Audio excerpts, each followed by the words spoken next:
MLC కవిత గారు ఈరోజు శాసనమండలిలో మాట్లాడుతూ అయితే కన్నీరు పెట్టుకున్నారు. తనకు బీఆర్ఎస్లో అన్యాయం జరిగిందని, ఎవరు తనకు సపోర్ట్ చేయాలని చెప్పేసి కూడా కన్నీరు పెట్టుకున్నారు. అదే సందర్భంలో హరీష్ రావు కేటీఆర్పై కూడా కొన్ని వ్యాఖ్యలు చేశారు. ఈ వ్యాఖ్యలపై స్పందించడానికి మనతో పాటు బీఆర్ఎస్ సీనియర్ మహిళా నేత, మాజీ ఎమ్మెల్యే, ఆలేరు మాజీ ఎమ్మెల్యే గొంగిడి సునీత మనతో ఉన్నారు. ఆమె తెలుసుకుందాం ఏమంటారో. నమస్తే మేడం.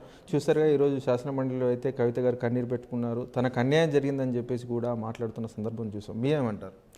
చట్టసభ సమయాన్ని తను దుర్వినియోగం చేసినారని అనుకుంటాను. వారు వ్యక్తిగత విషయాలకు ఆ వేదికను వాడుకున్నారని భావిస్తూ ఉన్నాను. మీకు వ్యక్తిగతంగా మానసికంగా ఏమైనా బాధలు ఉంటే ఆ బాధలు బయట చెప్పుకోండి, బీఆర్ఎస్ పార్టీలో చెప్పుకోండి. బీఆర్ఎస్ పార్టీలోంచి సస్పెండ్ చేసినారు కాబట్టి ఇంకెక్కడికైనా వెళ్ళి చెప్పుకోండి. కానీ ప్రజల సమయాన్ని, శాసనమండలి సమయాన్ని వారు నిజంగా చెప్పాలంటే మిస్యూజ్ చేసిరనే చెప్పాలి. రెండోది, వాళ్ళు కంటతడి పెట్టిన విషయం ఏంటో మాకు ఎవరు కూడా అర్థం కావట్లేదు. మేము చాలా కన్ఫ్యూజన్లో ఉన్నాం. ఎందుకంటే తన వ్యక్తిగత విషయాలకు చెప్పుకొని వేదికగా వాడుకొని బాధపడ్డారు. బట్ ఆ బాధ ఏదో, ఆ కంటతడి ఏదో రైతుల కోసం పెట్టుకున్నారని అడుగుతున్నాను. ఈరోజు ఎరువులు దొరక్క రైతులు బాధపడుతూ ఉన్నారు. అయ్యో మా రైతన్న మళ్ళీ క్యూ లైన్లో నిలబడ్డాడని చెప్పి కంటతడి పెట్టుకున్నారా? లేకపోతే మా విద్యార్థులకు సరైన న్యాయం జరగట్లేదని చెప్పి కంటతడి పెట్టుకున్నారా?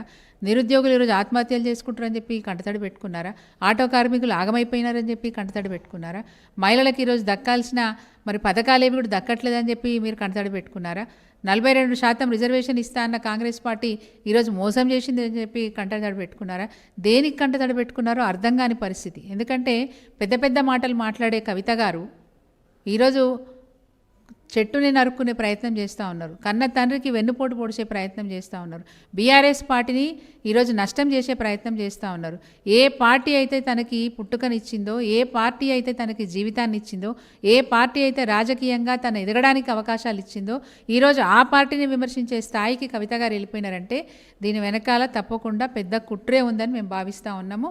వారి వెనకాల అటు కాంగ్రెస్ పార్టీ, ఇటు బీజేపీ పార్టీ మరి ఆమెను బ్లాక్మెయిల్ చేసి మాట్లాడిస్తున్నారా?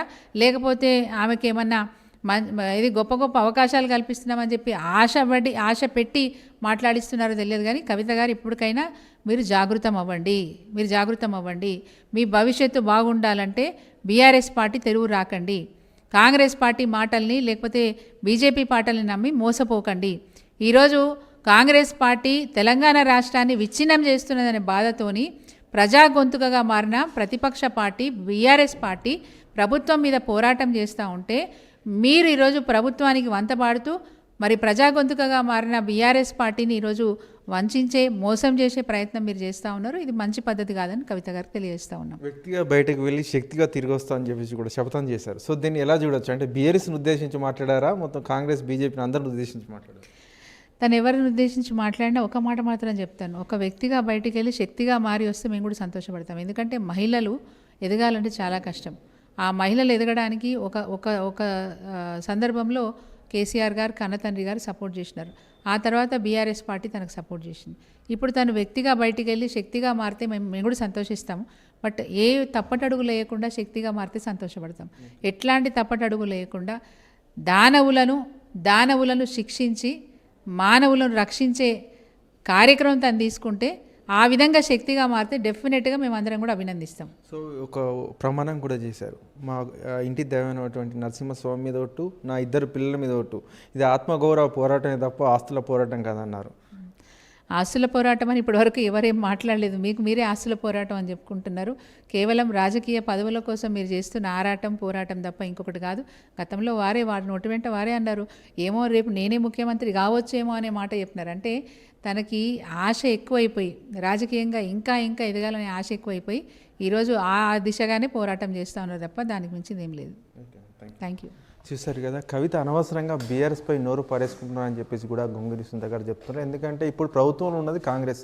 సో ప్రశ్నించాల్సింది కాంగ్రెస్ పార్టీని కానీ బీఆర్ఎస్ పార్టీని కాదని చెప్పేసి కూడా ఆమె చెప్తున్నారు. ముఖ్యంగా బీఆర్ఎస్ పార్టీ ఆమెకు రాజకీయంగా జన్మనిచ్చింది. కేసీఆర్ కూతురుగా ఆమె అన్ని పదవులు అనుభవించారు. కానీ ఇప్పుడు కేసీఆర్ను బీఆర్ఎస్ పార్టీని టార్గెట్ చేయడం సరైంది కాదని చెప్పేసి కూడా ఆమె చెప్తున్నారు. కెమెరామ్యాన్ రాజేంద్రతో శ్రీనివాస్ వండి తెలుగు, హైదరాబాద్.